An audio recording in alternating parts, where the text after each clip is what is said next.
Salut, c'est Pinky. J'aimerais vous présenter la nouvelle vidéo de Shivan Film, petit dessin animé. Accrochez-vous bien à vos écrans. En fait, nous sommes deux et c'est surtout moi qui vais vous présenter cette vidéo.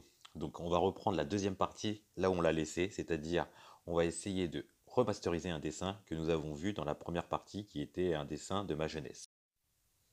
L'objectif de cette vidéo, c'est de vous faire découvrir à travers un speed drawing comment réaliser un personnage en mode réaliste. Donc, on a remasterisé notre personnage pour le rendre un peu plus badass, un peu mieux. Et donc, je vais vous expliquer quelques petites techniques, quelques petites astuces pour arriver au résultat que vous verrez à la fin et j'espère que ça vous plaira. Approchez vos micros, tendez vos oreilles. Aujourd'hui, on va parler notamment des mains. On va parler aussi de comment réaliser dans le logiciel Sketchbook Pro une coupe et un collage afin de repositionner un élément que l'on a soit mal fait, soit qu'on veut réutiliser une fois.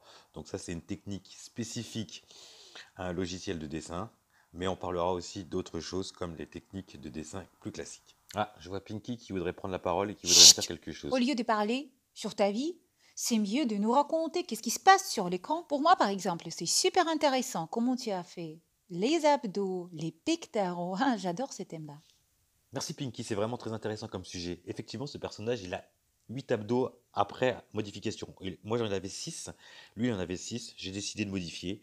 Et donc, c'est important de prendre le soin de changer des choses si on estime que c'est mieux pour le personnage. Nous reviendrons sur la partie des abdominaux. Intéressons-nous aux mains. Pour faire la paume des mains, je fais un trapèze. Si vous ne savez pas ce que c'est un trapèze, je vous renvoie à vos mathématiques, à la géométrie. Non, je rigole. Un trapèze est un quadrilatère avec deux côtés parallèles. Donc, c'est assez simple à réaliser et vous voyez que ça permet de vous aider à vous orienter pour faire les mains. Le trapèze, c'est la paume des mains par-dessus. Ensuite, on place trois phalanges successives. Donc c'est pour ça que j'ai fait ensuite trois rectangles représentant les phalanges. Le pouce lui part de la paume des mains et atteint au maximum la première phalange des doigts. Mais je ne vous cache pas que de toute façon, les mains, si vous n'y arrivez pas, ça pose problème à beaucoup de gens.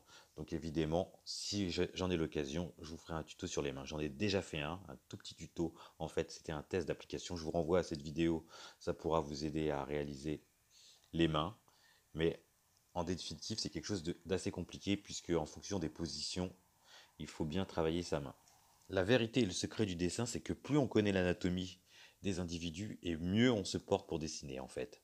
Puisque ça aide. Par exemple, ici, je place ma rotule, ça m'aide à positionner ma jambe. Ça m'aide aussi à faire le galbe de la jambe. Et donc, le mollet, c'est pareil. Je positionne le mollet en dessous du genou. Je sais à peu près à quelle position il se trouve. C'est une question d'habitude, mais c'est grosso modo 50% du membre inférieur de la jambe.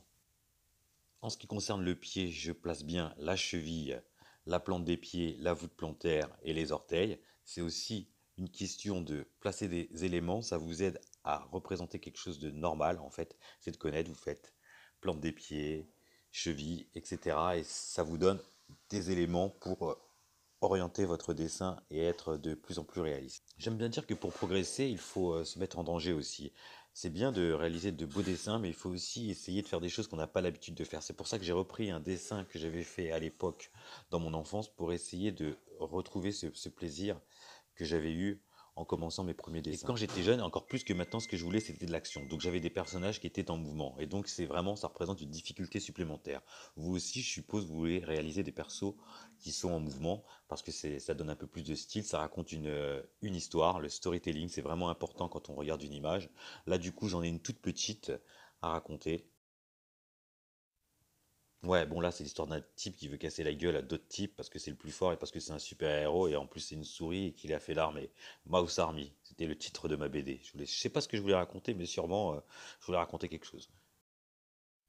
La difficulté pour le personnage avec le chapeau ça a été de mettre le nez et la bouche en fait. Et ça j'ai pu le faire si vous avez regardé la première vidéo. En fait c'est grâce à des points de repère que j'ai fait avec un cercle. Ah, il me semble que j'aperçois Pinky Je là-haut. coupe cette vidéo pour le message capital. Cliquez vite sur le bouton j'aime, ça me fera plaisir. Et quand je dis plaisir, alors je prépare plein d'autres vidéos. Et comme ça, c'est vous qui aurez du plaisir. Fais pas de petites péripapéticiennes et clique sur le pouce bleu. En tout cas, en regardant sur moi, ton pouce doit être en l'air. Shivans Film, petit dessin animé. On fait pour toi des tutos, des tests et surtout des dessins animés. Sois à la mode, sois stylé, suis Shivans Film et tu apprendras de la peinture classique au manga. Alors, que t'aimes ou t'aimes pas, et ça c'est impossible. Tu partages, tu fais tourner. Sois paradin, partage le plaisir. On va arriver maintenant dans une partie assez importante de ce tutoriel, c'est le copier-coller. Avec Sketchbook Pro, comme dans pas mal d'applications de médias, de digital media, digital art, vous avez la possibilité d'utiliser des calques. Ça, on a vu, on le revoit à chaque fois. Copier-coller Mais n'importe quoi. Nous sommes ici pour apprendre à dessiner et pas comment faire je copier-coller. te l'accorde, on n'est plus vraiment dans le dessin pur, mais là, on est dans du digital media et donc il faut apprendre à utiliser tous les outils parce que c'est comme ça que tu vas réussir à passer un cap en digital media si le digital media t'intéresse, si tu veux comme moi réaliser plus tard des petits dessins animés. Donc tu dois absolument savoir comment utiliser ces outils pour avancer. D'ailleurs, c'est une technique que tous les mecs qui font du digital media utilisent pour agrémenter leurs dessins et se faciliter la vie. En fait, ça permet de dessiner quelque chose, de le copier et de le multiplier, ou parfois de le corriger. Donc c'est ce qu'on verra à peu près tout à l'heure pour la main. On va d'abord voir comment on copie, on colle tout simplement. C'est vraiment assez simple. Donc on a un petit outil à gauche qui est représenté dans Sketchbook Pro sous forme de petit lasso, ce que vous allez voir là. Donc mon dessin, vous voyez que je fais la chaîne.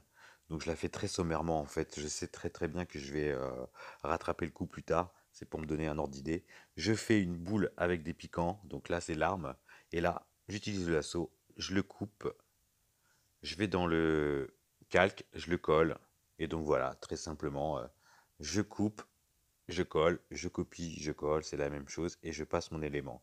Et en fait, quand on place l'élément, on peut en même temps, avec le système de doigts, presser ou lâcher, vous savez, avec les doigts qu'on élargit ou qu'on amincit, permettre d'agrandir ou de diminuer la taille de l'élément, de le placer, de le tourner, etc. C'est vraiment très simple, et vous voyez, moi, ça me permet, dans mon dessin, de représenter la vitesse.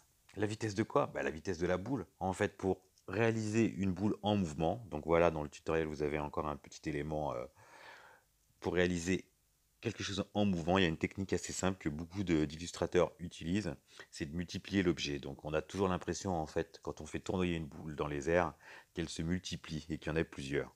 En fait, là, il est fort probable qu'il n'y ait qu'une ou deux boules, et donc on en voit plusieurs en fait en tournant. Et donc il y a en même temps un effet de floutage quand on fait tourner quelque chose, et donc on a aussi des traits qui représentent un peu l'objet en mouvement. Et donc on multiplie un petit peu les picots, vous voyez quand je réalise mon dessin, quelques picots de la boule pour donner cette impression de mouvement à la chaîne avec quelques traits supplémentaires. Et donc on verra ça sûrement dans la partie où je vais colorier le dessin, ce sera encore plus explicite. Cette vidéo touche à sa fin, merci de l'avoir suivi. Je vous invite à cliquer sur la vidéo suivante pour regarder la partie numéro 3. C'est une partie très intéressante. C'est une fois qu'on a réalisé son dessin, qu'on l'a ancré, grosso modo. Là, c'est pas du vrai ancrage, mais quand on a réalisé normalement un contour noir, on essaye ensuite de coloriser. Je vous invite donc à cliquer, à partager aussi cette vidéo parce que c'est vraiment une vidéo de ouf. Et je vous dis à tout à l'heure.